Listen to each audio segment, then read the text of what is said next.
Welcome back. It is time for episode 48 of the Until Next Week podcast. Yes, we are back for another episode. You know, it's going to be a great time. It's going to be one of the greatest time of your week is right now. Like, let's be honest. Like, nothing, it hits a peak right now, and it slowly goes downhill. And then you just have to wait until next week to get a boost again. Do you see what do you see what I just did there? Yeah, that's a joke, and we do that on the podcast sometimes. But yeah, we have a good episode in store for you. It's just me, so hopefully that's good enough for you. But also, we are going to talk about Thanksgiving. We're going to talk about Chuck E. Cheese's. We're going to talk about turkey trots. We're going to talk about sports betting and some other stuff as well. So I hope you listen in for episode 48 of the Until Next Week podcast.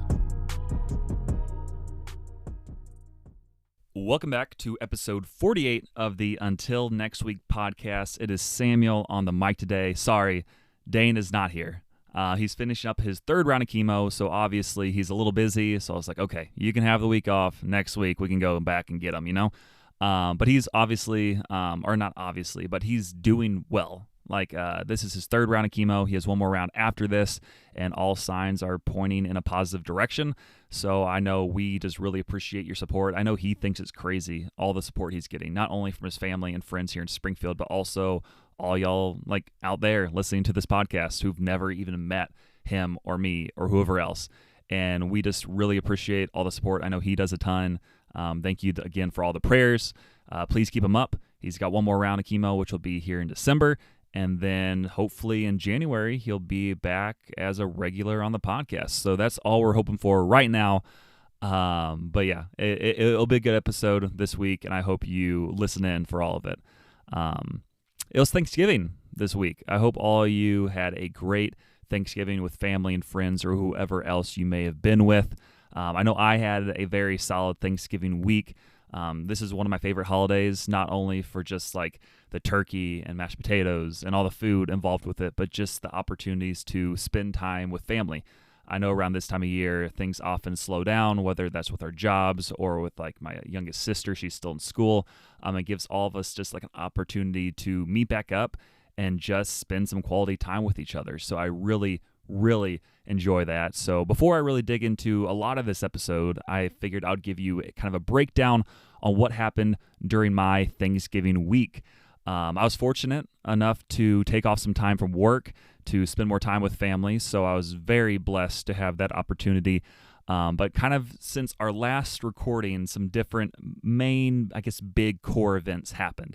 And one of the first core events, kind of a tradition that happens in the Sin household, is that we got family Christmas pictures with Santa at Bass Pro Shops. I don't know if you can get much more American than that statement right there. Like, not, again, like, no one in my family is below the age of 18. Like, all of us are adults, but we still get yearly family Christmas pictures with Santa at Bass Pro Shops. Like, I don't think, like, that's one of the weirdest traditions, honestly. Like, I love it, but also kind of hate it at the same time. I'm sure some of you probably have some interesting Santa picture stories, but yeah, we look a little odd getting in line for Santa, because like the people right ahead of us are employees dressed up as elves, and then the people behind us are in elementary school. There's not really in between for us whatsoever. But it is interesting to go through this, because again, like, we're all adults, but we're not really small adults either. Like, we are a very tall family. I'm 6'6", my younger brother 6'7". Like, all of us are around 6 foot or taller, which is crazy. So we're just kind of walking up on Santa, and he's like, oh no, what did I sign up for this year? And yet it is us. We are pretty much just like a starting basketball team, just walking up to get pictures with you, Santa. And we don't make it easy for him either. We typically get pictures all together, and then my mom, because she loves pictures, she's like, okay, now we'll get out of the picture and it'll just be all y'all kids with Santa. And like, Santa, I think he's taken back like so much, because he doesn't even ask us like, hey, what do you want for Christmas? Like, when I'm sitting on his lap, and I'm like, hey, that's the reason I'm here. I don't know why everybody else is here, but no, I'm not sitting on Santa's lap. He wouldn't appreciate it. My 6'7" brother does instead, because he's like 280 pounds. Suffice it to say, they had to get a new Santa because that one lost all circulation to his legs, but we're all good now. They've replaced him out for the upcoming December month. But okay, so after we get the pictures, like again, it wouldn't be too bad, but my mom really wants to make sure the pictures look good. And almost every single year, something goes wrong. We start looking at the pictures, and my mom's like, what? Oh man, you look so bad in this one. Or I'm looking the wrong way, or you're looking the wrong way. Or like last year, the angle of how the picture was taken was really bad. So like the top of our heads were cut off. So to kind of combat that, my older brother, he decided to lean really far down in the picture behind Santa in his rocking chair. But after we took the picture, it just looked like he had a floating head. Like you couldn't even see his body. And we're like, Daniel, what are you doing right now? So our mom made us go back around, all of us, and we had to retake family pictures with Santa. And it just kind of stinks because then we have to get the elementary school kids, like they have to get out of the way so we can go right through. But it's always just a kind of a cringy experience. But I know looking back, I will really appreciate these times. But in the moment, it probably looks pretty strange, to say the least. So let me know if you get pictures with Santa still, and if you are above the age of 12. That would be pretty interesting. And if you want to send us or tag us in some posts on Instagram, we might repost some of those on our story. That could be interesting to say the least. But that was one of the first events that kind of happened that really just happens like every single year, but since our last recording. Another thing that happened was we went to Chuck E. Cheese's during a weekday. I have not been to Mr. Chuck E. Cheese in quite a while for obvious reasons. Not only is it a place for, again, children, but it's not super great. It's okay. But we randomly had like a coupon for like a free pizza. So my mom's like, okay, let's you, your brother, dad, let's just go over there, get the pizza, and let's kind of call it good. So that's what we did. But just really quick, I'm not going to jump into this yet, but I have a preemptive grinds my gear segment, and that is that Chuck E. Cheese's took out their long-standing animatronic band that ultimately inspired the Five Nights at Freddy's horror video game series. Yeah, if you've ever been to Chuck E. Cheese's, you know what I'm talking about. There's the giant band of like animals that just kind of look creepy, honestly. Like I think it gives many people nightmares, which again explains why they made like a whole horror like series about it. But yeah, they took that out recently. I think it was only like a few weeks before we even went in. They took it out and they put in like a giant video screen instead, which I can understand why. I'm sure they probably had a lot of issues with upkeep and scaring away all the children. But yeah, it seems kind of sad in a way because that took a part of my childhood away. But yeah, we still went reluctantly, obviously. But we had a good time, had a pizza, we played a few games and then kind of called it good. I think the Papa Shot where you go one-on-one with someone else and shoot some baskets. I ended up doing pretty well on that, honestly. I think between myself and my younger brother, I think we both broke the record on the machine for that day. It's not too hard to do because, again, most of the people playing are below 4 feet tall. But we went in and kind of dominated, so that was a good experience. But yeah, it's a place that I don't plan on going back to anytime soon. But yeah, Chuck E. Cheese's, it's something, to say the least. So then, yeah, I had some other interesting events kind of happen throughout the week, and then we made it to Thanksgiving. And something about Thanksgiving, which I don't know if it happens where you live, but we have a 5K turkey trot that goes on each year. And this is something that I never really took part in for several years. One of the reasons why was because I was like swimming, whether in high school or college, so I didn't really want to risk injury or risk getting tired or whatever else, so I did not do that. But then last year, I made my comeback and ran the 5K. I didn't do super hot. I mean, I did okay, but it wasn't anything like too impressive. And something about my race last year was they have where you can sign up like regularly or you can sign up as a quote-unquote elite runner. So I had my sister sign me up last year, and she put me in as an elite runner. And I was not very elite. But this time around, I was like, okay, I'll do some training. I'll kind of see where I'm at. I'll try to be a little bit better than last year. So I decided to lie about my time this year and be an elite runner once again. And I was not elite whatsoever. I was a minute and a half slower than last year. I really don't know what happened. Like I trained more, I ran more, but yeah, I didn't do well. It was pretty discouraging whenever I was running down the street and then someone that was legitimately half my size was passing me. I'm like, what? How can you do that? Like, I don't get it whatsoever. But then I started looking back at my training, and I think one of the issues was that the day before I ran, I decided to do a very heavy weight workout with one of my close friends, Andrew. And while it was upper body, I think it kind of drained me out pretty bad, and I didn't realize it at the time. After that weight workout, I also pedaled like 15 miles on a bike, and I thought that would be more of a loosening technique, but I think that might have also worn me out a little bit. And looking back even more, like I've made so many mistakes. Like it just was not a good week for me physically, because I also decided like on Monday or Tuesday as like a last ditch effort to like get my running in. I ran not very much. It was like 2.5 miles, but I ran it pretty aggressively. So I think all those different factors kind of meshed together and made it where I was just tired. Like I started running and immediately I was like, my legs are not getting stretched out whatsoever. This will be a fun time. Sort of, not really. Like it just hurt like the whole time. Like I never really felt that great. And again, it's nothing really was on the line, just like a little bit of pride, and you know, that's hurt a little bit right now. But next year I'll make a comeback, and I might not sign up as an elite runner, and maybe I'll do better in the non-elite group, and just do better overall, or maybe it just won't be as discouraging being passed by everybody who's way faster than me. But it was still overall a good time. My sister dominated, like she was like top 5 or 6 for girls. I was like, I don't know, like 130th for guys, but there's like 5,000 people in the race. So overall, I did okay, but I should probably train some before next year.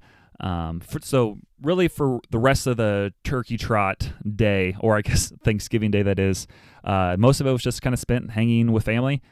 We had a lot of food for lunch. That's usually when we have our Thanksgiving meal. I know some people eat at night. We eat during the day.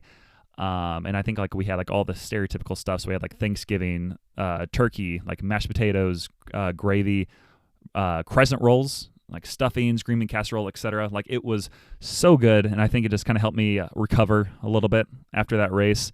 But yeah, besides that, we just kind of did some bonfires and had a good time. But it was a good day. Like it's always great to celebrate Thanksgiving, because one of the greatest parts of Thanksgiving is the moment it is done, we are officially in Christmas season, and no one can argue against it anymore. They can't be like, hey, why are you listening to Christmas music? Like Thanksgiving hasn't happened yet. No, it is now Christmas season. Like you can't say it any other way. Mariah Carey has been defrosted all month, and now she's even doing better, because now it's just like, hey, this is her season, and it's exciting to say the least. But this is kind of getting into my grinds my gear segment, and really what grinds my gear the most right now is that the hustle and bustle of Black Friday shopping is gone.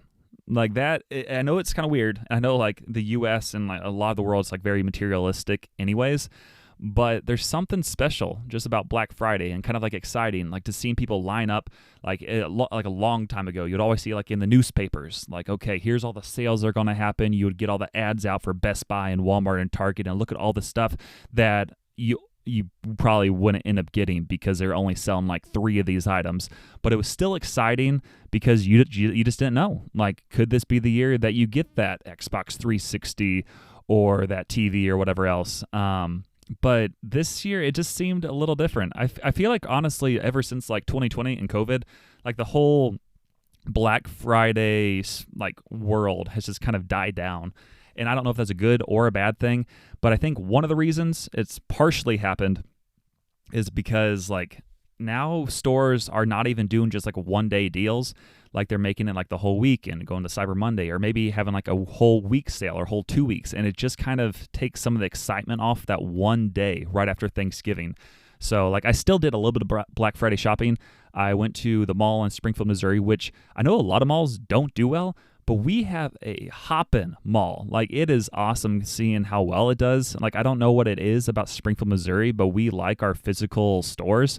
So it was really hard finding a parking space. And, like, the mall overall did well with the whole Black Friday thing. But really the rest of the stores, it wasn't that busy. Like, I went to Walmart at one point, and I was like, it's kind of dead right now. And I don't know, maybe I was just really busy early on in the day. But for the most part, I was like, this isn't as fun as what it used to be. So all that is kind of grinding my gears, just kind of the excitement that once was that no longer is. So hopefully I'm able to find my excitement in other places and just kind of enjoy the holiday season in other ways. But it is a little sad seeing it kind of die down. And kind of going back, like I never really was a big Black Friday shopper. Like maybe the big thing for me was just kind of looking at like the ads and seeing like, okay, that's so cool. That's such a good deal. Like, will I get it? No, but it's still exciting to see how cheap that thing is. But something that I did used to do was at JC Penney's, which is kind of like a Dillard store or a Macy's. They used to do something where for like the first however many shoppers, whenever they opened, they would give out like mini like Mickey Mouse snow globes for free. And that was totally in my price range. So I used to, a long time ago, like I'd wake up, I don't know, it was probably around like 4 a.m. and then go with my mom to the J.C. Penney's. Like we had two different stores. I would go to one store and get some of the mini snow globes for free, and then would go to the mall because they also had a mall location and get some others, because typically it was only the two of us going out to get these free snow globes, and they would make sure to get enough for like our siblings and whatever else. But that was one of my best memories growing up, because again, it was just so crazy. Like I'm just going for this really small snow globe that isn't worth that much like whatsoever. But it was still fun to do. And like, especially growing up, I would always do that, and then I'd get home, fall asleep for like 1 to 2 hours, and I'd have like morning swim practice right afterwards, like at 7 a.m. So that was just another whole different aspect that was interesting about the day.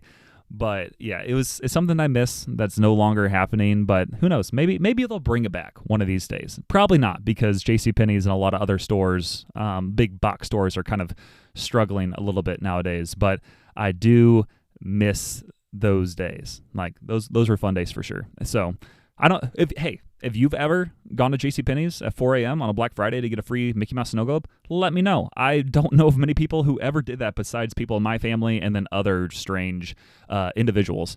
But yeah, it was a fun time for sure. So getting into like a different segment. Obviously, we're not going to do a draft this week because Dane's not here. I'm not having any of the other guests on the pod. It is a solo episode. But one of the great fans of the podcast, Jack Holmgren, he sent me a text earlier today, and he was like, hey, I have something that you can talk about on the podcast. And I was like, okay, let me know. Like, I'll dig into it a little bit. And he wanted me to explain sports betting, which is kind of out of left field. No pun intended, but totally pun intended. But I decided that, yes, I will dig into the topic of sports betting for you. And there's no one that this could come from that is better than myself, obviously, because I live in Missouri where sports betting is illegal. So obviously I know so much about it. But I did do some research, and I will tell you about a little bit of it right now. And hopefully this explains it just a little bit better for you, Jack, and for all the other listeners who are just so inclined to learn more about sports betting. So basically, there's different types of sports betting, but because we are based in the United States, I'm going to kind of explain the American sports betting odds a little bit to you. So basically, like, American sports betting odds are a way of showing like how likely a certain outcome is and like how much money you may win or lose by betting on it. Something with this is they typically use like a plus or a minus sign to indicate whether like an outcome is favored or not, I guess. Like the minus sign means that you have to bet more than you can win, which makes sense, while the plus sign means that you can win more than you bet. The number next to the signs, I think they tell you how much you have to bet or how much you can win. So like, for example, if the odds for a team are negative 150, it means that you have to bet $150 to win $100. Basically, this means that the team is favored to win, and then there's like a bookmaker. He expects them to win more often than not. So the implied probability of this outcome to get this, and it would be kind of hard to explain over the mic, but you take like that 150 and then you divide that by 250, which is like 150. That's the same number that I just said, plus 100. And that is like a 60% odds. It probably doesn't make a lot of sense explaining it, but that's as best I can do right now. So if the odds for a team are plus 200, it means that you can win $200 by betting $100. Again, like this means that the team is not favored to win, and the bookmaker expects them to win less often than not. So like in this scenario, they think the probability that this event will happen is like 33%, which is much lower than the 60%, which explains why in that scenario you would make more money, because if the odds are lower, you obviously would make more money based on a bet. So to kind of summarize just really quickly, if it had negative 200 odds, you'd have to bet $200 to win $100. But if a bet had, let's say, plus 200 odds, if you bet $100, you could get $200. So negative odds means that it is a higher likelihood of happening, so you win less money. And then positive odds is a lower likelihood of happening, but if it does happen, you would win more money in those scenarios. So hopefully that makes a little bit more sense. Something else you didn't really ask about, but I thought would be kind of interesting to explain, especially with sports betting, is something called parlays. And basically, a parlay is like a type of bet that combines like two or more individual bets into one. So you can parlay different types of bets, such as like point spreads, money lines, totals, props, and futures from different games and even different sports. The advantage of a parlay is that it maybe offers a higher payout than a single bet, because the odds of each bet are then multiplied together. But the disadvantage of a parlay is that it is typically harder to win, because you have to win all the bets in your parlay to win the parlay. And if any of the parlays do not hit, then you lose completely. This actually happened to me. I don't sports bet or anything except for this one time. I was not in Missouri, and I was somewhere else where sports betting, I guess, was legal. And so one of my friends told me about how I could get like these free bets. And I was like, okay, I don't want to spend my real money for any of these betting scenarios. But sure, if they're going to give me free credit, I will use it and see what happens. And I got kind of excited, and I was like, okay, I kind of want to try to win a lot with these free bets. So I will do some parlays. And legitimately, the first one I ever did was this one for a baseball game, and I had like 4 things that had to happen, and literally 3 of the 4 things happened within like 2 or 3 innings of the game, and I was getting excited. Like, if this hits, like, I'm going to win like hundreds of dollars. And then the last thing just did not happen. It was Freddy Freeman, who's a baseball player for the Dodgers. He had to get a total, I think, of 2 bases during the game, and he was like leading all the majors in doubles that year. So like, if he would have hit a double, I would have won. But he went, I think, 0 for 3, and then he was going to have one more bat. But because the Dodgers, I think, were losing at that point, they ended up pulling him and put someone else in instead. And I'm like, what, why? Why are you doing this? Like, this is so disappointing. Like, I really wanted to have a chance to potentially win this parlay, but it did not happen.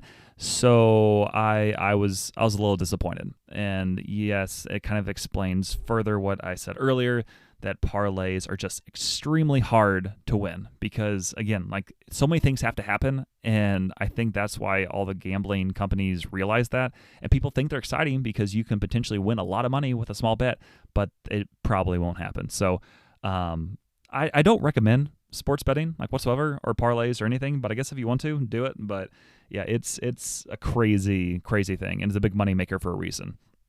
But yeah, hopefully that makes a little bit more sense. Again, I think this was one of the first times we really dug into sports betting too much on the podcast, but hopefully that is something interesting for all you listeners out there. So if you are now intrigued, I really hope I didn't get you I hope I didn't get you into gambling now. Like, please don't sports bet because I explained this. I really don't think you will, but there's explanation. So now you know.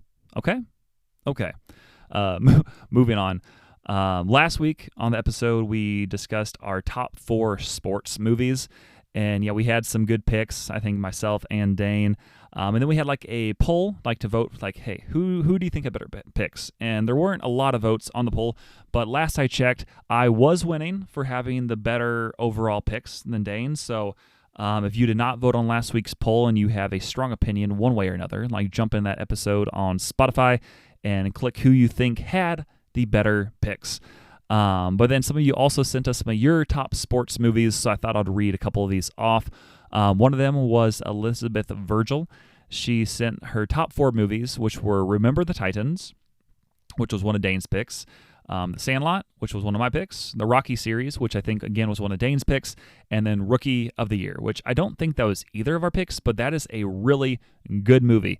In case any of you don't know what that movie's about, it's about like some random kid who got injured, and then randomly he was able to pitch extremely fast, and he ended up pitching like for the Cubs and stuff, and he was like 14 years old, which was completely crazy, but also just a fun overall movie. So Elizabeth, thank you for sending us your picks. And then also Allie Hoopy, who gave us the idea for this draft in the first place. She sent us her top 4 sports movies, and she said High School Musical. But she said, even though it's not a sports movie, and I kind of disagree. I mean, there's a lot of basketball going on, so I think it's a sports movie. And then her number 2 pick was Air Bud, and then her number 3 was The Game Plan, which I thought this was the movie, and it was the one with The Rock in it. And I'm like, hey, The Rock, whatever he's in, like, it's probably pretty good, except if it's not. But I don't think I've seen that movie, but I know of it. And then her final pick was The Blind Side. I also really do enjoy that movie. And then like recently, I don't know if you saw like that controversy that came out that apparently everything in the movie might not been completely true in real life. But hey, I still think it's a good movie. I still like that pick.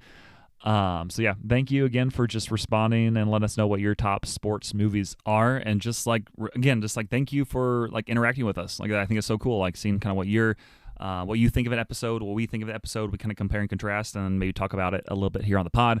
So keep that up. Keep interacting with the polls. If you haven't left us a 5-star review, please do that. I noticed our 5-star reviews have gone up on both Spotify and Apple Podcasts, so I thought that was pretty awesome. And then another way you can interact with us is just sending in those voice memos, and we will play those on the pod. And again, like, they can be anything. Like, if you have a question for us, ask it. If you want us to do a draft idea, give us that idea. If you just have anything random you want to say, like, hey, we'll put it on, as long as it's not anything like too crazy. But again, that's just all like awesome ways to interact with you guys. So thank you again for those of you who have sent in voice memos and left us 5-star reviews and sent us responses on our polls. Like, that is so awesome, and we're just so grateful for that. So please keep it up. So yeah, it is that time of the week. We are getting to our sponsors of the week, and I know, okay, it's number 1, still Jesus. Like, it has not changed whatsoever. Again, I'm going to tell you right now, our sponsor number 1 of the week next week is Jesus again. So no surprises. But our verse of the week is Psalm 107:1, and I wanted to find a verse that was kind of relevant to this time of year with Thanksgiving kind of coming and going. But Psalm 107:1 says, "Give thanks to the Lord, for he is good. His love endures forever." And I think this is just so important to remember. Like, even though like this is a time just to be thankful for everything that you have, whether it's just having a good family, friends, like whatever situation I kind of guess you are in, like, make sure to give thanks, and give thanks to the person or individual, or I don't know what I'm trying to say. Give thanks to the being that gave all that to you. Like, give thanks to the Lord. I think that's such a good reminder. Day in and day out, like, hey, just give thanks to him, and a grateful heart is a happy heart. So keep it up. Our number 2 sponsor of the week is Jake Trust and Art, who I have not seen in quite a while, but I'm sure he's still doing great things. I don't think he was holding any Black Friday sales, so that's a little disappointing. But again, if you needed any Christmas gifts, hey, just send him a message. Be like, hey, I want some of your art. I want you to do something for me, or whatever else, and he'll do it. Like, he's awesome at what he does. So keep up supporting Jake Trust and Art, and he will keep on supporting us, which he will support us more if you actually buy some art from him. So please do that. Please. That'd be awesome. That'd be cool. Cool stuff. And then our final sponsor of the week, it took a while to think about who this goes to, or who this best belongs to, but I thought about it, and I was like, hey, I think that our third sponsors of the week would really just be all the turkeys who gave their lives for us this Thanksgiving. Like, you mean so much to all of our bellies, so I really do appreciate all you turkeys out there, and I'm sure you'll probably be a sponsor for us again in a few weeks when the Christmas comes around, because you're delicious. So thank you to all those turkeys who are sponsoring the podcast and sponsoring our meals. We appreciate you greatly. So yeah, I think that's about it. This might be the shortest episode ever, so I hope you liked it. I'm looking forward to having some longer episodes again when Dane's back on the pod. But, there just wasn't like a ton to talk about this week. But just, again, like some closing thoughts. Like, again, like keep telling your friends if you enjoy this podcast. Like, share it on your story. I think Spotify Wrapped should be coming out soon. So it'd be awesome if we somehow made your top 5 podcasts. Like, share it. Tag us, and we'll repost those. It'll be really fun to see, so I'm looking forward to that. That honestly might happen before our next recording, so really looking forward to hopefully being on some of your lists. And then, like I said earlier, like please leave us some voice memos. You can find the link in our episode descriptions or our Instagram bio or our Twitter bio, which we don't really use Twitter that much, but I still have it, so maybe just follow it anyway. Like maybe one of these days I'll post some stuff, but Instagram is usually a better way to get a hold of us and to see updates on episodes. And then again, finally, just please keep Dane in your prayers. Like he's doing well, but we want him to keep doing well. So any prayers are greatly appreciated. I know he appreciates it. I know he's looking forward to being back on the podcast as a regular. Thank you again for listening to the podcast. This has been episode 48. We will see you next week.